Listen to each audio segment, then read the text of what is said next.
time passes. That could be anyone's son on that billboard. As a reporter, one story often leads to another. Melissa's son was murdered. I had met her when I was doing a story about that cold case. But when 11 Alive investigates Savannah Levens got a call from Melissa Becker 2 years later, it wasn't about her son. She was in a situation where she was homeless. The call came on a Sunday. I called maybe a dozen places and every single place was closed. On Monday, when the shelters did have intake, there wasn't any room. Just complete hopelessness. No luck Tuesday either. Instead, we found Melissa sleeping on a concrete bench at a MARTA bus station. It became critical, not only just for hydration, for water, for food, but for that sleep. And she had a tough time keeping her cell phone charged, making communication even more difficult.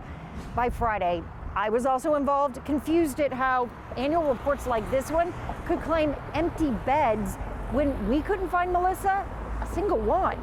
I think it's all the unknowns that make it so bad. We had learned through trial and error, lines start hours before the doors open. Emergency shelter beds are first come, first serve, and Melissa was not the only one trying to get in. The demand is staggering. It's growing by the day. Ike Reigard, the CEO of MUST Ministries, says once in the shelter, people can stay for 30 days. But when the shelter's full, new people can't come in until someone leaves. The hardest job at MUST is the person who has to look at someone and go, we don't have any more beds. Catherine Vassell, the CEO of Partners for Home, says even with the demand, some beds go empty because the people in that line don't fit the shelter's criteria.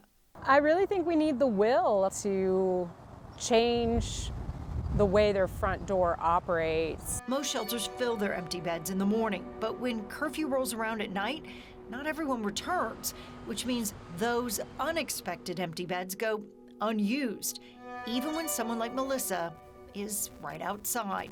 It's really, really frustrating to think that you're doing what you're supposed to be doing and you're desperately needing help, and yet it still seems to not be attainable. Right now, when you get turned away, there's no one who can tell you if tomorrow will be better or if a shelter down the road has space.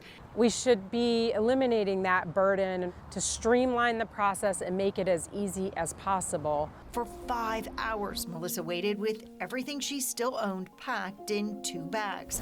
First and second, come on in. When the gates opened, the chaos began. People cut in line, desperate to get in. Oh, here we go again. At first, it looked like Melissa would have to spend the weekend sleeping on the streets before she could try again on Monday. Thankfully, MUST found another bed. The fact that there are so many shelters and it took us a week to get one woman a roof over her head was mind-blowing to me. In Cobb County, Rebecca Lindstrom, 11 Alive investigates.